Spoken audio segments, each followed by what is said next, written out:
Hello दोस्तों, कैसे आप सब लोग। मैं दीपक एक बार फिर से आप लोगों का स्वागत करता हूं अपने यूट्यूब चैनल सक्सेस अलार्म पर। दोस्तों, हम सीरीज़ वाइज कर रहे थे क्वेश्चंस, ठीक है। तो उसी सीरीज़ में हम आगे चलते हैं और आज करते हैं यूनिट नंबर 16 के MCQs, जिसका नाम है जैव विविधता एवं संरक्षण। ये यूनिट जो है वो सिलेबस के अकॉर्डिंग है, ठीक है। किसके लिए करेंगे आज अपन, जो क्वेश्चन है वो लैब असिस्टेंट ज्योग्राफी के लिए करेंगे। तो शुरू करने से पहले मैं आप लोगों से एक रिक्वेस्ट करना चाहूँगा कि अभी तक आप लोगों ने हमारे चैनल को सब्सक्राइब नहीं किया तो चैनल को सब्सक्राइब जरूर कर दीजिएगा, बेल आइकन को प्रेस कर दीजिएगा, ठीक है। तो चलिए शुरू करते हैं बिना समय गंवाते हुए। पहला क्वेश्चन आप लोगों के सामने है। पहला क्वेश्चन है, विश्व में सर्वाधिक जैव विविधता कहाँ पर पाई जाती है। सर्वाधिक जैव विविधता की बात हो रही है यहाँ पर। तो सर्वाधिक जैव विविधता कहाँ पर पाई जाएगी, जहाँ पर सर्वाधिक वनस्पति होगी, ठीक है। जहाँ पर सर्वाधिक वनस्पति होगी वहाँ पर ही सर्वाधिक जैव विविधता पाई जाएगी। तो सर्वाधिक वनस्पतियाँ जो है वो भूमध्य रेखीय क्षेत्रों में मिलती है। भूमध्य रेखीय क्षेत्रों में जहाँ उष्ण कटिबंधीय वर्षावन पाए जाते हैं। क्या पाए जाते हैं? उष्ण कटिबंधीय वर्षावन पाए जाते हैं, या जिन्हें भूमध्य रेखीय वन कहा जाता है, वहाँ पर सर्वाधिक जैव विविधता पाई जाती है। इसीलिए option number A right answer हो जाएगा। ए राइट आंसर हो जाएगा कि सर्वाधिक जैव विविधता कहाँ पर पाई जाती है, उष्ण कटिबंधीय वर्षावनों में पाई जाती है। कोपेन ने इस प्रकार के जो उष्ण कटिबंधीय वर्षावन है उनके लिए किस प्रकार की जलवायु चिन्ह के लिए का उपयोग किया है? AF प्रकार की जलवायु चिन्ह का उपयोग किया है, ठीक है। आ रही है बात समझ में। क्वेश्चन नंबर 2 देखते हैं, आप लोगों की स्क्रीन पर है क्वेश्चन नंबर 2। चलिए क्वेश्चन नंबर 2 देखते हैं, फोन आ जाते हैं बार बार। क्वेश्चन नंबर 2 है कि पृथ्वी पर किसी भी प्रजाति की अनुमानित औसत आयु कितनी है। पृथ्वी पर कोई भी प्रजाति है, मान लो जैसे अपन है होमो सेपियंस, अपनी औसत आयु क्या है? तो पृथ्वी पर कोई भी प्रजाति हो जो आदिकाल से चली आ रही है वो लगभग कितने वर्षों तक जीती है। तो पृथ्वी पर पाई किसी भी प्रजाति की अनुमानित औसत आयु कितनी है? तो वो है 10 से 40 लाख वर्ष। 10 से 40 लाख वर्ष, यानी कि वो प्रजाति कितने वर्ष तक जीती है? लगभग 10 से 40 लाख वर्षों तक जिंदा रहती है पृथ्वी के वातावरण में। बाद में दूसरी प्रजाति का जन्म होता है उससे अलग, ठीक है। तो क्वेश्चन नंबर 2 का राइट आंसर हो गया option number D, right answer हो गया, ठीक है। क्वेश्चन नंबर 3 देखते हैं। क्वेश्चन नंबर 3, क्वेश्चन नंबर 3 है, सत्य कथन की पहचान कीजिए। सत्य कथन बताना आप लोगों को, सत्य बताना है, हाँ सत्य बताना है, सत्य कथन, ठीक है। सत्य कथन की पहचान करने हैं। इसमें है भूमध्य रेखा से ध्रुवों की तरफ बढ़ने पर जैव विविधता में कमी आती है। सर्वाधिक जैव विविधता पाई जाती है भूमध्य रेखा पर, और जैसे जैसे हम भूमध्य रेखा से ध्रुवों की ओर बढ़ेंगे जैव विविधता में कमी आएगी, ठीक है। तथा जीवधारियों की संख्या में वृद्धि होती है, तथा जो जीवधार हैं, जीव हैं, उनकी संख्या में वृद्धि होती चली जाती है, ठीक है। ये ऑप्शन है आप लोगों का सही हो गया। दूसरा है ऑप्शन नंबर बी, किसी निश्चित भौगोलिक क्षेत्र में पाए जाने वाले जीवों की संख्या एवं उनकी विविधता को जैव विविधता कहते हैं। जैव विविधता की परिभाषा है कि कोई भी निश्चित भौगोलिक क्षेत्र है वहां पर जीवों की संख्या कितनी है और उनकी विविधता कितनी है, और उसे ही क्या बोलते हैं? जैव विविधता कहते हैं। ऑप्शन नंबर सी है, जैव विविधता सजीव संपदा है। जैव विविधता क्या है? एक सजीव संपदा है, याद रखिएगा इसको। जैव विविधता क्या है? सजीव संपदा है, जिसमें वनस्पति व जीव जंतु शामिल किए जाते हैं, ठीक है। ये सजीव संपदा है, ये याद रखना। ऑप्शन नंबर सी भी सही है। तो ऑप्शन नंबर डी आप लोगों का इसमें सही हो जाएगा कि उपरोक्त सभी कथन क्या है? सत्य है। इसीलिए तीसरे का ऑप्शन नंबर डी सही हो जाएगा। क्वेश्चन नंबर 4 देखते हैं। क्वेश्चन नंबर 4, क्वेश्चन नंबर 4 है आप लोगों के सामने कि निम्न में से कौन सा जैव विविधता का स्तर नहीं है। 3 स्तर बताए गए हैं। कितने स्तर बताए गए हैं? 3 स्तर बताए गए हैं, जिनमें पहला है आनुवांशिक जैव विविधता स्तर। आनुवांशिक जैव विविधता स्तर, आनुवांशिक जैव विविधता स्तर। दूसरा है आप लोगों के सामने ऑप्शन है प्रजातीय जैव विविधता, प्रजातीय जैव विविधता। तीसरा है आप लोगों के सामने पारितंत्र जैव विविधता, पारितंत्र जैव विविधता, ठीक है। ये 3 क्या है? इसके स्तर है। लेकिन जो चौथा है ऑप्शन नंबर डी, चौथा है वो होमोसेपियंस। होमोसेपियंस ये कोई जैव विविधता स्तर नहीं है, ठीक है। तो इसीलिए जो आपका जो राइट आंसर होगा ऑप्शन नंबर डी, चौथे में option number D right answer हो जाएगा। होमोसेपियंस जैव विविधता कोई इसका स्तर नहीं है। बाकी ये जो 3 हैं, आनुवांशिक जैव विविधता, प्रजातीय जैव विविधता और पारितंत्र जैव विविधता, ये है। तो आनुवांशिक जैव विविधता में क्या किया जाता है, जो प्रजातियों में जीन विविधता होती है, जीन विविधता को देखा जाता है। प्रजातियों में जीन विविधता के आधार पर इस आनुवांशिक विविधता का वर्गीकरण किया गया है।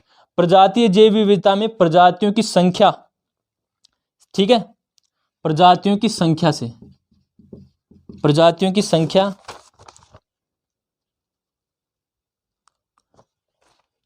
प्रजातीय जैव विविधता है वो प्रजातियों की संख्या से संबंधित है, ठीक है। प्रजातीय जैव विविधता किससे संबंधित है, प्रजातियों की संख्या से संबंधित है, और ये जीन विविधता से संबंधित है, ठीक है। और तीसरा जो है पारितंत्र जैव विविधता, वो प्रजातियों के निवास स्थान से संबंधित है, निवास स्थान से, ठीक है। आ रही है बात समझ में, निवास स्थान से संबंधित है कि किस प्रकार के पारितंत्र में किस प्रकार का आवास होता है, आवासों की विभिन्नता को देखा जाता है पारितंत्र जैव विविधता में, ठीक है। तो इसीलिए option number D right answer हो गया कि यह स्तर नहीं है इसका जैव विविधता का, ठीक है। क्वेश्चन नंबर 5 देखते हैं। क्वेश्चन नंबर 5, क्वेश्चन नंबर 5 है कि समान भौतिक लक्षण वाले जीवों को क्या कहा जाता है। समान भौतिक लक्षण, समान भौतिक लक्षण वाले जीवों को क्या कहा जाता है।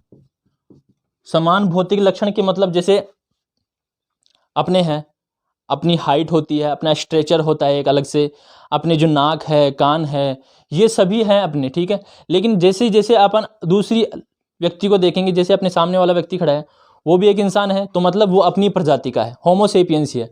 अपन किसी तीसरे इंसान को देखेंगे, अगर ऐसा ही कदकाठी है, कदकाठी तो छोड़ो, ऐसी ही बनावट है शरीर की, नाक भी वही है, आंख भी वही है, सिर भी वही है, हाथ भी वही है, पैर भी वही है, तो वो क्या हो गया, प्रजाति सेम हो गई, ठीक है।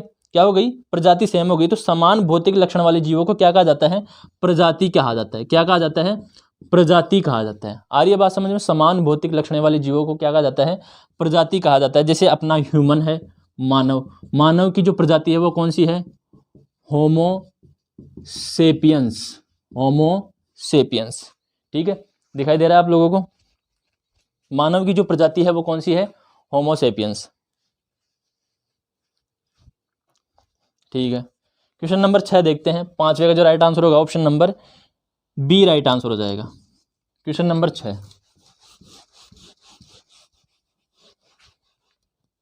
क्वेश्चन नंबर 6, क्वेश्चन नंबर 6 है, जिस पारितंत्र में जितनी अधिक प्रजातियां होगी वह पारितंत्र उतना ही, जिस पारितंत्र में जितनी अधिक प्रजातियां होंगी, प्रजातियां अधिक कब होंगी, जब वनस्पति में विभिन्नता पाई जाएगी, ठीक है। तो जब वनस्पति में विभिन्नता पाई जाएगी तो वहाँ के जीवों में भी विभिन्नता पाई जाएगी, ठीक है। तो जैव विविधता भी क्या हो गई, ज़्यादा हो गई। तो जिस पारितंत्र में अधिक प्रजातियां होंगी वो पारितंत्र अन्य पारितंत्रों की तुलना में क्या होगा, स्थायी होगा। क्या होगा, स्थायी होगा। जैसे भूमध्य रेखीय जो पारितंत्र है, जो क्षेत्र है, वहाँ पर प्रजातियों की विविधता ज़्यादा मिलती है, बहुत ज़्यादा मिलती है। कई प्रजातियां तो अभी तक खोजी भी नहीं गई हैं, इतनी प्रजातियां। तो वो उस प्रकार के जो पारितंत्र होते हैं वो क्या होते हैं, स्थायी प्रकार के होते हैं। क्या प्रकार के होते हैं, स्थायी प्रकार के होते हैं, ठीक। आ रही है बात समझ में, जितनी अधिक प्रजातियां होंगी उतना ही अधिक क्रियाशील वो होगा और उतना ही अधिक स्थायी पारितंत्र कहलाएगा वो, ठीक है। आ रही है बात समझ में। तो 6वें का जो राइट आंसर होगा ऑप्शन नंबर बी हो जाएगा, स्थायी पारितंत्र। क्वेश्चन नंबर 7, क्वेश्चन नंबर 7 देखिए। क्वेश्चन नंबर 7,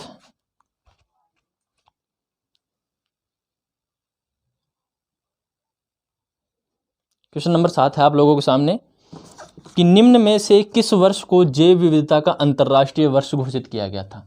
जैव विविधता का, ऐसे क्वेश्चन पूछे जाते हैं, जैव विविधता का अंतर्राष्ट्रीय वर्ष, अंतर्राष्ट्रीय वर्ष किस वर्ष को घोषित किया गया था। तो आप लोगों को ये पता होना चाहिए कि वर्ष 2010 को, वर्ष 2010 को जैव विविधता का अंतर्राष्ट्रीय वर्ष घोषित किया गया था। इसके अलावा इसमें ऑप्शन दे रखे हैं आप लोगों के सामने कि 2016 को जो है वो अंतर्राष्ट्रीय दलहन वर्ष घोषित किया गया था, अंतर्राष्ट्रीय दलहन वर्ष घोषित किया गया था, ठीक है। इसके अलावा 2020 को जो घोषित किया गया था वो किया गया था पादप स्वास्थ्य का, पादप स्वास्थ्य का वर्ष, पादप स्वास्थ्य का अंतर्राष्ट्रीय वर्ष घोषित किया गया था। इसके अलावा 2011 को किया गया था अंतर्राष्ट्रीय वन वर्ष घोषित किया गया था। तो आ गई बात समझ में। 2010 को किया गया था जैव विविधता का अंतर्राष्ट्रीय वर्ष, 2016 को किया गया था दलहन का अंतर्राष्ट्रीय वर्ष, 2020 को किया गया था पादप स्वास्थ्य का अंतर्राष्ट्रीय वर्ष और 2011 को किया गया था अंतर्राष्ट्रीय वन वर्ष घोषित किया गया था। इसलिए 7वें का जो राइट आंसर होगा ऑप्शन नंबर सी हो जाएगा 2010। ऑप्शन नंबर सी हो जाएगा 2010। क्वेश्चन नंबर 8 देखते हैं। क्वेश्चन नंबर 8 है आप लोगों के सामने कि निम्न में से कौन सा कारण जैव विविधता का ह्रास नहीं करता है। कौन सा कारण है जिसके कारण जैव विविधता का ह्रास नहीं होता है, जैव विविधता का नुकसान नहीं होता है। तो कारण देखिए, वनों का विनाश ये सबसे बड़ा कारण है कि वनों का विनाश होगा वहाँ पर जैव विविधता का विनाश तो होना ही होना है। नेक्स्ट है तीव्र जनसंख्या वृद्धि। अपन जनसंख्या वृद्धि कर रहे हैं, ठीक है। जैसे जैसे वृद्धि होगी रहने के लिए स्थानों की कमी होगी, स्थानों को पूर्ति के लिए हम क्या करेंगे, वनों को काटेंगे, तो जैव विविधता का ह्रास होगा, ठीक है। नेक्स्ट है विदेशज प्रजातियां, एक्सोटिक स्पीसीज याद रखना, एक्सोटिक स्पीसीज जो विदेशज प्रजातियां हैं वे भी क्या करती हैं, जैव विविधता का नाश करती है। एक्सोटिक स्पीसीज होती क्या है, ये किसी दूसरी जगह से लाई जाती है, लेकिन जहां पर ये स्थापित की जाती है वहां की जो मूल जैव विविधता है, मूल जो प्रजातियां हैं उन्हें नष्ट कर देती है, उनका विनाश कर देती है। इसीलिए जो एक्सोटिक स्पीसीज है वो भी जैव विविधता के ह्रास का कारण बनती है। नेक्स्ट है डी ऑप्शन नंबर डी है कि अक्षांशीय विस्तार कोई कारण नहीं है कि भाई ये अक्षांशीय विस्तार हो गया तो इसकी जैव विविधता का नाश हो गया ना। अक्षांशीय विस्तार के कारण तो जैव विविधता पनपती है। जिस तरह का अक्षांश होगा, उच्च होगा, निम्न होगा, मध्यम होगा, उस प्रकार की ही जैव विविधता वहां पर मिलेगी। ठीक है, आ रही है बात समझ में। तो इसे एक्सोटिक स्पीसीज हो गए। इसके अलावा हाइड्रोकार्बन्स जो टॉक्सिक गैसेज वगैरह होती है, टॉक्सिक पदार्थ होते हैं हाइड्रोकार्बन्स, ठीक है, उनसे होती है, ठीक है। Heavy metal, toxic heavy metal से भी होती है, तो ये भी याद रखना, टॉक्सिक हैवी मेटल्स से भी जैव विविधता का नाश होता है। तो 8वें का option number D right answer हो गया। क्वेश्चन नंबर 9 देखते हैं। क्वेश्चन नंबर 9 है विश्व में सर्वाधिक जैव विविधता कहाँ पाई जाती है। विश्व में सर्वाधिक जैव विविधता पाई जाती है, सबसे पहले याद रखना विषुवतीय क्षेत्र में पाई जाती है। लेकिन यहाँ पर विषुवतीय क्षेत्र नहीं है, यहाँ पर देशों के नाम हैं। तो आप लोग मुझे ये बताइए, इंडोनेशिया क्या विषुवत रेखा पर पड़ता है? यस, इंडोनेशिया विषुवत रेखा पर पड़ता है। लेकिन यहाँ का जो क्षेत्रफल है वो कम है। यहाँ पर पानी की व्यवस्था, जो पानी है वो कम है, जंगल है वो कम है। क्यों? क्योंकि यहाँ की जनसंख्या तीव्र गति से बढ़ रही है, ठीक है। तो यहाँ पर जैव विविधता सर्वाधिक नहीं है, याद रखना इसका। नेक्स्ट है सूडान एक उष्णकटिबंधीय क्षेत्र है और यहाँ पर घास पाई जाती है। कौन सी घास पाई जाती है? सवाना घास पाई जाती है। और सवाना घास में कोई जैव विविधता ज़्यादा नहीं है। क्यों? क्योंकि वहाँ पर केवल घास है, तो वहाँ पर केवल घास वाली ही विविधता मिलेगी अपन लोगों को, ना कि कोई वनस्पति वाली, ठीक है। तो सवाना में भी नहीं है, सूडान में भी नहीं है। नेक्स्ट है ब्राज़ील पड़ता है दक्षिणी अमेरिका में, ठीक है। यहाँ से भूमध्य रेखा भी गुजरती है और मकर रेखा भी गुजरती है। और इन्हीं के जंगलों में जो होता है वो होता है अमेज़न जंगल। यहाँ के जो जंगल जाने जाते हैं उन्हें जंगल जाने जाते हैं, कौन से? अमेज़न जंगल जाने जाते हैं, अमेज़न फॉरेस्ट जाने जाते हैं। और यहाँ पर विश्व की सर्वाधिक जैव विविधता आप लोगों को मिलेगी। इसीलिए option number C right answer हो जाएगा। और 9वें का option number C right answer हो जाएगा। सहारा में तो कोई जैव विविधता होती ही नहीं है, आप लोगों को जीव ही नहीं होते, वनस्पति नहीं होते। जहाँ पर वनस्पति नहीं है वहाँ पर जैव विविधता कैसे पनपेगी, ठीक है। क्वेश्चन नंबर 10 देखते हैं। क्वेश्चन नंबर 10 है आप लोगों के सामने कि अंतर्राष्ट्रीय जैव विविधता दिवस कब मनाया जाता है। इंटरनेशनल बायोडाइवर्सिटी डे कब मनाया जाता है? वो मनाया जाता है 22 मई को। कब मनाया जाता है? 22 मई को मनाया जाता है, ठीक है। 2022 की जो थीम थी, 22 मई गुजर चुकी, उसकी जो थीम थी वो आप लोगों को याद रखनी है, वो पूछ सकता है आप लोगों को। उसकी थीम थी सभी जीवन के लिए एक साझा भविष्य का निर्माण। सभी जीवन के लिए एक साझा भविष्य का निर्माण, साझा भविष्य का निर्माण। इसका मतलब क्या होता है कि जितने भी जीव है वो क्या करते हैं, साझा भविष्य का निर्माण करते हैं। ठीक है, साझा भविष्य का निर्माण करने के लिए अपने लोगों को जो नियम है, जो कायदे कानून है, वो निभाने पड़ेंगे। ठीक है, तो सभी जीवन के लिए, सभी जीवों के लिए एक साझा भविष्य का निर्माण, सब आपस में मिलकर के चलेंगे तभी अपना जो भविष्य है वो सुधर पाएगा, सही हो पाएगा। ठीक है, यही है 2022 की थीम, वर्ल्ड बायोडाइवर्सिटी डे 2022, 22 मई की थीम। ठीक है, याद रखना। इसके अलावा है 22 मार्च दे रखा है आप लोगों को, ये मनाया जाता है world water day, world water day, विश्व जल दिवस। इसके अलावा 22 अप्रैल दे रखा है, 22 अप्रैल को बनाया जाता है पृथ्वी दिवस, पृथ्वी दिवस। ठीक है, आ रही है बात समझ में। 22 मार्च को विश्व जल दिवस और 22 अप्रैल को विश्व पृथ्वी दिवस। ठीक है, पृथ्वी दिवस मनाया जाता है। तो 10वें का जो राइट आंसर होगा वो ऑप्शन नंबर सी हो जाएगा, 22 मई। ठीक है, क्वेश्चन नंबर 11 देखते हैं।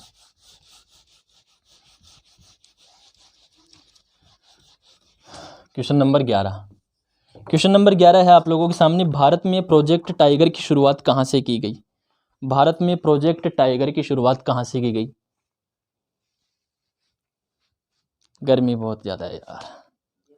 भारत में प्रोजेक्ट टाइगर की शुरुआत कहाँ से की गई, ये आप लोगों को पता होना चाहिए। तो इसमें देखिए ऑप्शंस है उत्तर प्रदेश, मध्य प्रदेश, राजस्थान और हिमाचल प्रदेश। अब आप लोग कहोगे कि सर इसमें उत्तराखंड ऑप्शन तो नहीं है, क्यों?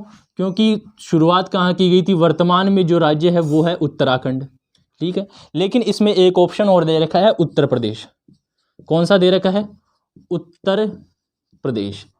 जिस समय टाइगर प्रोजेक्ट लॉन्च किया गया था 1973 में, कब किया गया था? 1973 में लॉन्च किया गया था। उस समय जो उत्तराखंड था वो उत्तर प्रदेश में शामिल था, उत्तर प्रदेश का ही भाग था। लेकिन 9 नवंबर 2022 को 2022 का 9 नवंबर सन 2000 को ये उत्तर प्रदेश से अलग हो गया था। ठीक है, तब ये जाकर के क्या बना था? उत्तराखंड बना था। उस टाइम पर इसका नाम उत्तरांचल था, लेकिन वर्तमान में इसका नाम क्या है? उत्तराखंड है।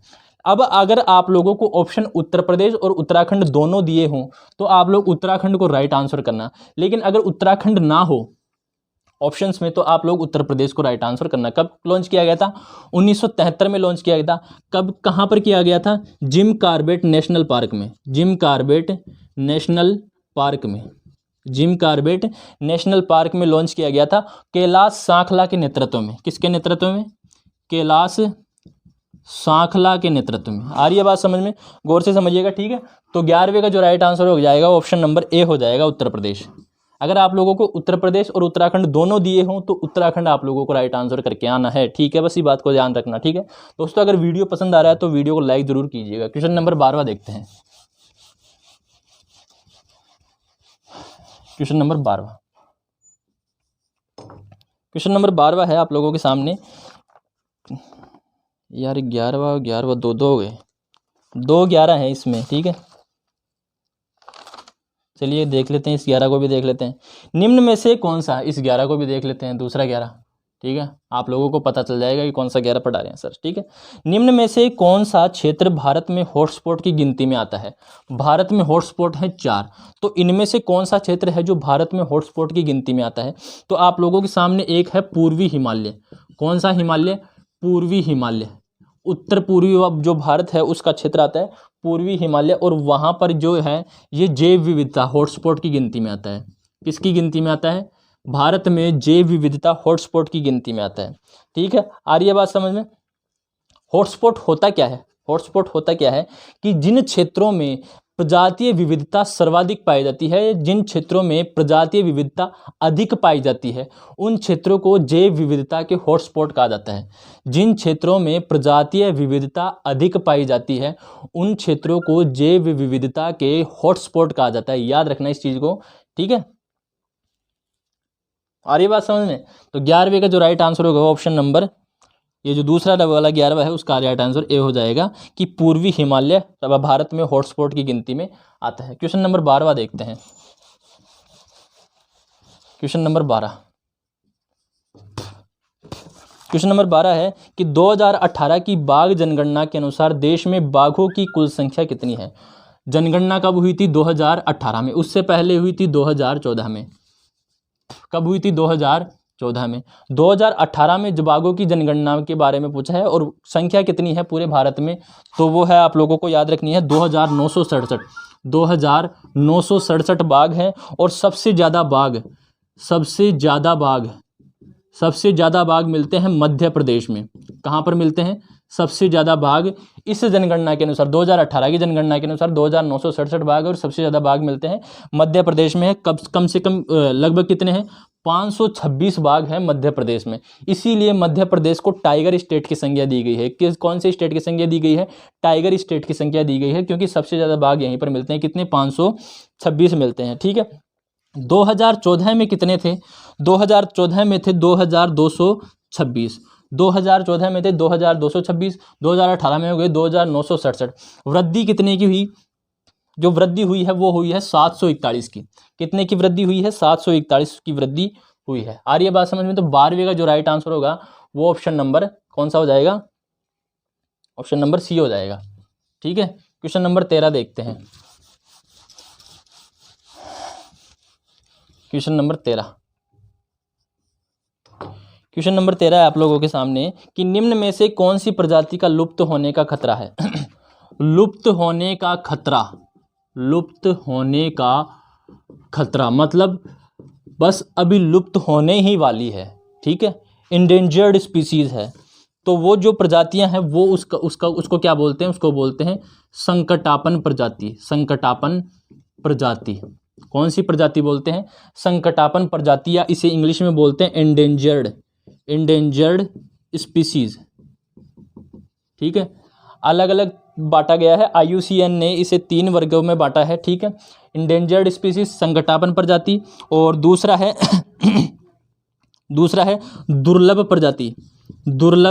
प्रजाति, यानी कि निकट भविष्य में इसके खत्म होने के चांस है। अगर इनकी रक्षा नहीं की गई तो ये निकट भविष्य में समाप्त हो जाएंगे। तो और तीसरा है रेयर मतलब कम, कहीं कहीं पर मिलती है। ठीक है। आ रही है बात समझ में? 3 प्रकार से बांटा है किसने? IUCN ने। IUCN क्या है? IUCN है international union conservation of nature. ठीक है। आ रही है बात समझ में? और इसका मुख्यालय जो है वो ग्लैंड में है। कहाँ पर है? ग्लैंड में है। ग्लैंड है स्विट्जरलैंड में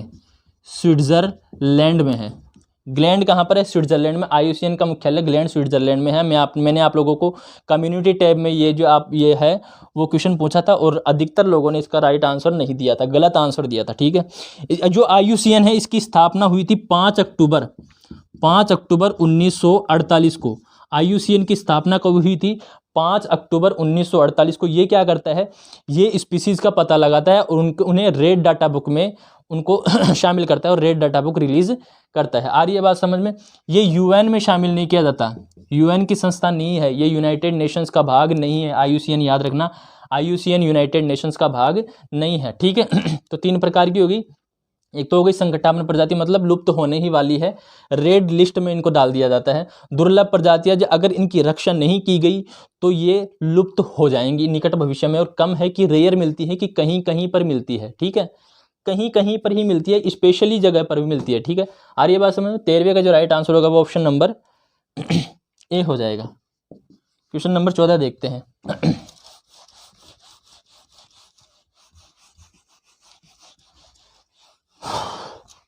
क्वेश्चन नंबर 14 देखिए आप लोग। एक मिनट।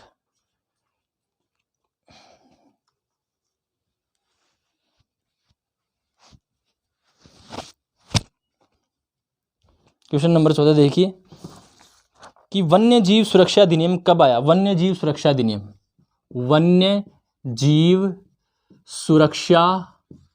अधिनियम कब आया? वाइल्ड लाइफ प्रोटेक्शन एक्ट कब आया? वो आया था 1972 में। कब आया था? 1972 में आया था। कब आया था? 1972 में, और 9 सितंबर 1972 से लागू हो गया था। 9 सितंबर 1972 से लागू हो गया था, इनेक्टेड हो गया। ठीक है। आ रही है बात समझ में? 1972 में आया था। तो कौन सा था ये? क्वेश्चन नंबर 14 था। ठीक है। तो क्वेश्चन नंबर 14 का 11 आंसर होगा ऑप्शन नंबर ए हो जाएगा, 1972, वाइल्ड लाइफ प्रोटेक्शन एक्ट 1972। ठीक है। क्वेश्चन नंबर 15 देखते हैं। Question number 15। क्वेश्चन नंबर 15 है आप लोगों के सामने, निम्न में से कौन सा देश मेगा डाइवर्सिटी सेंटर में शामिल नहीं है? Mega diversity centre. अब आप लोग ये मत कहना कि ये सिलेबस में नहीं है, एनसीईआरटी की किताबों में नहीं है, ये एनसीईआरटी की ही किताब में है कि मेगा डाइवर्सिटी सेंटर कितने हैं। तो मेगा डाइवर्सिटी सेंटर जो है वो 12 देश हैं। कितने देश शामिल किए जाते हैं? 12 देश शामिल किए जाते हैं। उष्ण कटिबंध में आने वाले 12 देश, कहाँ पर आने वाले? उष्ण कटिबंध में आने वाले 12 देशों को शामिल किया गया मेगा डाइवर्सिटी सेंटर में। कौन कौन से देश हैं? वो 12 देश हैं। मैक्सिको देखते जाइएगा, मैक्सिको, कोलंबिया, ठीक है। इसके अलावा इक्वेडोर,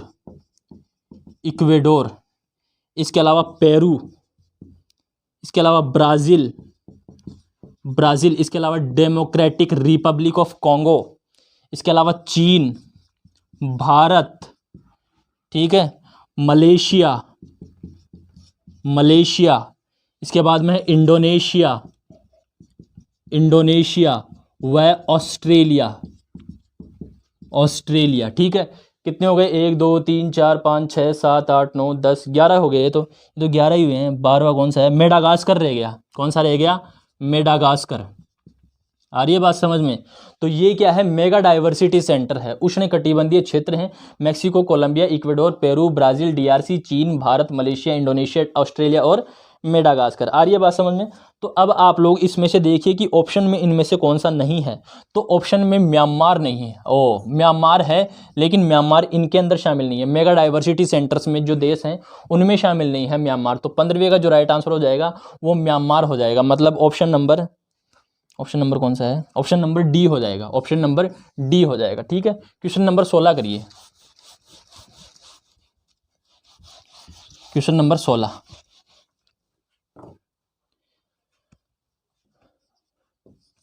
क्वेश्चन नंबर 16 करिए आप लोग, जल्दी से करिए। हॉटस्पॉट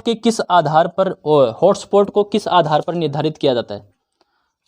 ठीक है, हॉटस्पॉट क्या होते हैं? जैव विविधता जहां पर अधिक पाई जाती है, ठीक है, जहां पर प्रजातियों की संख्या अधिक पाई जाती है उसे जैव विविधता की हॉटस्पॉट कहा जाते हैं। और वो हॉटस्पॉट निर्धारित किस आधार पर किए जाते हैं कि हाँ भाई ये हॉटस्पॉट है? तो वो किस आधार पर? क्या वर्षा के आधार पर, क्या वनस्पति के आधार पर, क्या तापमान के आधार पर, क्या जीवों की संख्या के आधार पर? ठीक है, तो हॉटस्पॉट किसे निर्धारित किया जाता है? जैव विविधता के हॉटस्पॉट की बात आ रही है, ज्वालामुखी के हॉटस्पॉट की बात नहीं है। तो वनस्पति क्या होता है? आधार होता है। जितनी अधिक वनस्पति की विविधताएं होंगी, जितनी अधिक वनस्पति होंगी वहां पर जीवों की संख्या और उनकी प्रजातियां अलग अलग उतनी ही ज़्यादा होंगी। तो वनस्पति क्या होती है?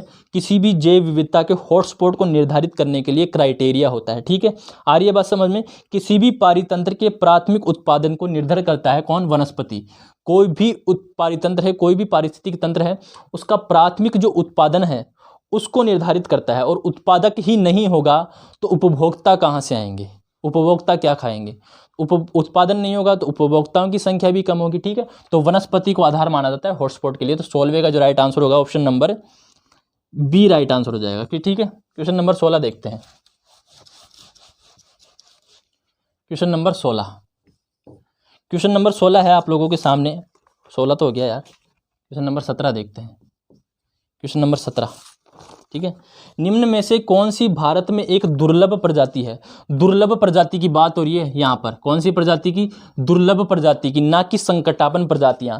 तो इसमें जो दे रखा है आप लोगों को अर्डिया इंसाइनिस, यानी कि सफ़ेद पेट वाला जो बगुला होता है वो असम और अरुणाचल में पाया जाता है। ये दुर्लभ नहीं है, ये एक संकटापन्न प्रजाति है, मतलब इंडेंजर्ड स्पीसीज है। इसके अलावा हॉक्सबिल जो कछुआ है अंडमान और निकोबार या इसके अलावा उड़ीसा तट पर मिलता है, ये भी एक इंडेंजर्ड स्पीसीज है। ब्रुश मेंढक, हरी आंखों वाला मेंढक है जो केरल में मिला था पहली बार 2009 में मिला था। शायद कब मिला था? 2009 में मिला था, शायद बोल रहा हूँ मैं। ठीक है, आप लोग चेक कर लीजिएगा एक बार। ठीक है, ब्रुश मेंढक है हरी आंखों वाला, ये भी एक इंडेंजर्ड स्पीसीज है। लेकिन जो हम्बोशिया डेकरैम बेड है, हम्बोशिया डेकरैम बेड, ठीक है, ये पाई जाती है पश्चिमी घाट में, दक्षिणी पश्चिमी घाट में पाई जाती है ये प्रजाति। और ये एक दुर्लभ प्रजाति है। दुर्लभ प्रजाति है, मतलब अगर इसका संरक्षण नहीं किया गया तो ये आने वाले समय में लुप्त हो जाएगी। कौन सी कैटेगरी में शामिल हो जाएगी? फिर इंडेंजर्ड कैटेगरी में शामिल हो जाएगी अगर इसका संरक्षण या इसके बचाया नहीं गया तो। ठीक है, तो 70वें का जो राइट आंसर हो गया हम्बोशिया डेकरैम्बेड है। ये भारत में पाई जाती है, दक्षिण पश्चिमी घाट में पाई जाती है। 70वें का option number D right answer हो गया। ठीक है, क्वेश्चन नंबर 18 देखते हैं। क्वेश्चन नंबर 18, क्वेश्चन नंबर 18 है कि कहाँ है 18, ये रहा। जैव विविधता शब्द का सर्वप्रथम प्रयोग किसने किया? जैव विविधता शब्द का, कौन से शब्द का? जैव विविधता। जैव विविधता शब्द अलग है और जैविक विविधता शब्द अलग है। जैविक विविधता, विविधता, biodiversity, biological diversity, biodiversity, biological diversity, ये दोनों शब्द अलग अलग है। ये 1985 की बात है, 1985 की बात है। एक रोजन करके एक व्यक्ति थे, रोजन, WG रोजन। कौन से रोजन? WG रोजन। उन्होंने जैव विविधता शब्द गठित किया था 1985 में। इसके अलावा जो रेमंड एफ दशमन है, रेमंड एफ दशमन, रेमंड एफ दशमन, इन्होंने जैविक विविधता का गठन किया था, जैविक विविधता शब्द का गठन किया था। बायोलॉजिकल डाइवर्सिटी कब किया था? 1986 में। 1985 में बायोडाइवर्सिटी और 1986 में बायोलॉजिकल डाइवर्सिटी। ठीक है, दोनों अलग अलग शब्द है, एक है बायोडाइवर्सिटी और एक है बायोलॉजिकल डाइवर्सिटी। ठीक है, बायोलॉजिकल डाइवर्सिटी दिया था रेमंड एफ दशमन 1986 में, और बायोडाइवर्सिटी दिया था 1985 में रोजन, WG रोजन ने। ठीक है, इसके अलावा नॉर्मन मायर्स, नॉर्मन मायर्स, इसको याद रखना, नॉर्मन मायर्स, ये वेरी इंपॉर्टेंट है। इन्होंने हॉटस्पॉट शब्द दिया था, हॉटस्पॉट की अवधारणा प्रस्तुत की थी। किसने? नॉर्मन मायर्स ने। किससे रिलेटेड? जैव विविधता से संबंधित जो हॉटस्पॉट है उसके बारे में किसने बताया था? नॉर्मन मायर्स ने बताया था। किसने बताया था? नॉर्मन मायर्स ने बताया था वर्ष 1988 में। कब बताया था? वर्ष 1988 में बताया था। इसके अलावा जो ऑप्शन नंबर डी है कैलाश सांखला, वो आप लोगों को पता है टाइगर मैन ऑफ इंडिया है, टाइगर प्रोजेक्ट से रिलेटेड है। तो 18वें का जो राइट आंसर होगा वो हो जाएगा 1985 रोजन, WG रोजन, यानी कि option number A right answer हो जाएगा। क्वेश्चन नंबर 19, सारी बातें बता दी है मैंने, कोई प्रॉब्लम नहीं होनी चाहिए। ठीक है, क्वेश्चन नंबर 19, पृथ्वी सम्मेलन, पृथ्वी सम्मेलन कहाँ पर हुआ था? तो पृथ्वी सम्मेलन सब लोगों को पता है, Rio de Janeiro, Rio de Janeiro में हुआ था। ठीक है, कब हुआ था? 1992 में हुआ था। पृथ्वी सम्मेलन बोलते हैं। पृथ्वी सम्मेलन क्यों बोलते हैं? क्योंकि जितने भी जो देश हैं उन्होंने सबने मिलकर के यहाँ पर सबने पार्टिसिपेशन किया था। ठीक है, किसके लिए? पृथ्वी को बचाने के लिए, इसीलिए इसे पृथ्वी सम्मेलन कहते हैं।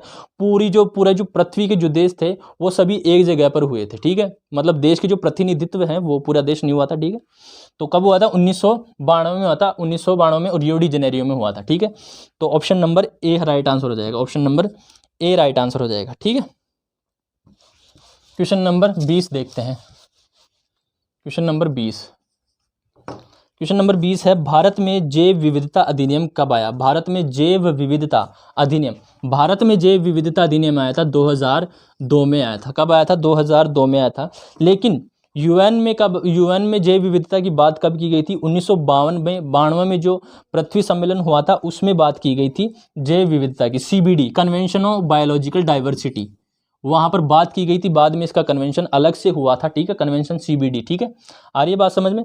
और ये कब भारत में कब आया था? 2002 में आया था। इसके तहत NBA की स्थापना की गई थी, NBA की स्थापना की गई थी, national biodiversity authority, national biodiversity authority की स्थापना की गई थी 2003 में। किसके तहत?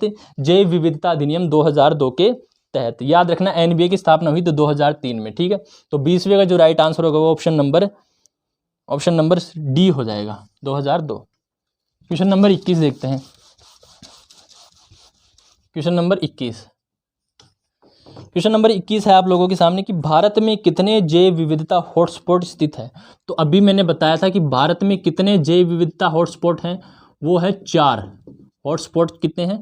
4। कौन कौन से हैं? पहला देखिए, पहला है आप लोगों का इंडो बर्मा क्षेत्र, इंडो बर्मा क्षेत्र, इंडो बर्मा क्षेत्र है जहां पर उत्तरी पूर्वी राज्य शामिल है, उत्तरी पूर्वी। इसके अलावा म्यांमार वगैरह वहां पर शामिल है। ठीक है, इसके अलावा है नंबर 2 है वो है हिमालयन क्षेत्र, हिमालयन क्षेत्र, हिमालयन क्षेत्र भी है।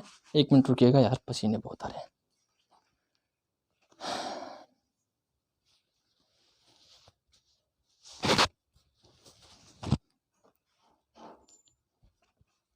ठीक है, हिमालयन क्षेत्र है। हिमालयन क्षेत्र में जैसे K2 हो गया गॉडविन ऑस्टिन, ये भी हिमालयन क्षेत्र के हॉटस्पॉट में शामिल है। इसके अलावा भूटान और नेपाल हो गया, भूटान और नेपाल ये भी जैव विविधता के हॉटस्पॉट में शामिल है। ठीक है, इसके अलावा तीसरा नंबर का जो हो गया वो हो गया सुंडालैंड। सुंडालैंड, सुंडालैंड कहाँ से शुरू है? सुंडालैंड शुरू है ग्रेट निकोबार से, इंडोनेशिया, सुमात्रा, जावा वगैरह वहाँ तक है। ठीक है, तो ग्रेट निकोबार से शुरू है। कहाँ से? ग्रेट निकोबार से शुरू। ठीक है, इसके अलावा नंबर 4 जो है वो है पश्चिमी घाट। ठीक है, पश्चिमी घाट आप लोगों को पता है तमिलनाडु, ये तमिलनाडु हो गया, कर्नाटक हो गया, केरल हो गया। ठीक है, तो ये है पश्चिमी घाट के हॉटस्पॉट। तो भारत में कितने हॉटस्पॉट हैं? 4 हैं। ये संख्या वाला क्वेश्चन पूछा जाता है तो ये वेरी इंपॉर्टेंट लगा लीजिएगा। भारत में हॉटस्पॉट की संख्या कितनी है?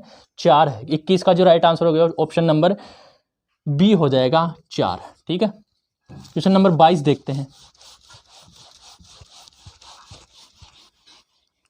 क्वेश्चन नंबर 22, क्वेश्चन नंबर 22 है आप लोगों के सामने कि वर्तमान में भारत में कितने बायोस्फीयर रिजर्व हैं? तो ये तो आप लोगों को याद रखना है कि वर्तमान में जो बायोस्फीयर रिजर्व हैं भारत में उनकी संख्या 18 है। ये तो मोस्ट इंपॉर्टेंट है, वेरी वेरी मोस्ट इंपॉर्टेंट है, आ सकता है। ठीक है, तो 22वें का जो राइट आंसर है वो ऑप्शन नंबर सी है, क्योंकि ये ऊपर ऊपर के क्वेश्चन है। ठीक है, अब डीप में पढ़ना है तो आप लोग इन 18 के नाम याद रखना है। ठीक है, और कौन से राज्य में ये भी याद रखना है। तो क्वेश्चन नंबर 23 देखते हैं। क्वेश्चन नंबर 23 है कि निम्न में से कौन सा CBD के प्रमुख उद्देश्यों में शामिल नहीं है? CBD convention on biodiversity. ठीक है, तो इनका प्रमुख उद्देश्य है, 3 उद्देश्य थे इसके। जैव विविधता का संरक्षण करना है, इसके अलावा जैविक विविधता के घटकों का सतत उपयोग करना है। जो भी घटक होते हैं जैव विविधता के, उनका एक तरीके से बिना विनाश किए उपयोग करना है। ठीक है, नेक्स्ट है आनुवांशिक संसाधनों के उपयोग से होने वाले लाभों का उचित और न्याय संगत बंटवारा किया जाना चाहिए। जो भी आनुवांशिक लाभ मिलेंगे संसाधनों द्वारा, उनका उचित उपयोग होना चाहिए और न्याय संगत बंटवारा होना चाहिए। ठीक है, ये तीनों इसके उद्देश्य थे, तो ऑप्शन नंबर डी आप लोगों का राइट आंसर हो जाएगा। इन तीनों उद्देश्यों को आप लोग रट लेना, ये क्वेश्चन पूछे जाते हैं। ये उपरोक्त तीनों उद्देश्य इसमें शामिल है, तो option number D right answer हो जाएगा। ठीक है, क्वेश्चन नंबर 24 देखिए आप लोग। क्वेश्चन नंबर 24, क्वेश्चन नंबर 24 है आप लोगों के सामने कि रामसर सम्मेलन कब और कहाँ हुआ था? तो रामसर सम्मेलन हुआ था 2 फरवरी की बात है। 2 फरवरी की बात है। ठीक है, 1971, 2 फरवरी 1971 में है। ईरान का एक जगह का नाम है रामसर, वहां पर यह सम्मेलन हुआ था। और किसके लिए हुआ था? आर्द्र भूमियों के संरक्षण के लिए, आर्द्र भूमियों के संरक्षण के लिए, वेटलैंड्स की प्रोटेक्शन के लिए यह सम्मेलन हुआ था 2 फरवरी 1971 में। ठीक है, इसीलिए 2 फरवरी, जब भी 2 फरवरी आती है हर वर्ष, उस दिन वर्ल्ड वेटलैंड डे बनाया जाता है। वर्ल्ड वेटलैंड डे, विश्व आर्द्र भूमि दिवस मनाया जाता है। तो 2 फरवरी 1971 को हुआ था ईरान में। तो 24वें का जो राइट आंसर होगा वो ऑप्शन नंबर सी हो जाएगा, 1971 ईरान। ठीक है, तारीख भी याद रख लीजिएगा। क्वेश्चन नंबर 25 है, क्वेश्चन नंबर 25 कि कई जंगली जानवरों के विलुप्त होने का कारण क्या है? ये आप लोगों को आंसर बताना है। कई जंगली जानवर हैं वे विलुप्त हो रहे हैं। अब विलुप्त क्यों हो रहे हैं, मेन कारण क्या है? तो मेन कारण देखिए, सारे जो हैं वो कारण हैं, लेकिन अपन लोगों को मुख्य कारण बताना है। ठीक है, शिकार से कारण भी विलुप्त होते हैं, वनों की कटाई, भीड़ भाड़, भोजन की कमी, ये चारों हैं। लेकिन मेन कारण क्या है? तो मेन कारण है वनों की कटाई, याद रखना। और इसी के कारण जंगली जानवर विलुप्त होते जा रहे हैं, क्योंकि जंगल ही नहीं बचे तो जंगली जानवर कहाँ से आएंगे? ठीक है, आ रही है बात समझ में? तो ये हो गया आप लोगों के 25 क्वेश्चन। तो दोस्तों बताइएगा कैसे लगे आप लोगों को ये क्वेश्चन, कमेंट करके जरूर बताइएगा। ठीक है, आगे से अपन क्या करेंगे, अभी 15 दिन बचे हैं, लास्ट 15 से 16 दिन बचे हैं अपने पास जो एग्ज़ाम है लेबर असिस्टेंट की। तो इसीलिए मैं क्या कर रहा हूँ, सोच रहा हूँ कि ये जो सीरीज़ है, क्योंकि अब नया टॉपिक पढ़ने से कोई फ़ायदा नहीं है।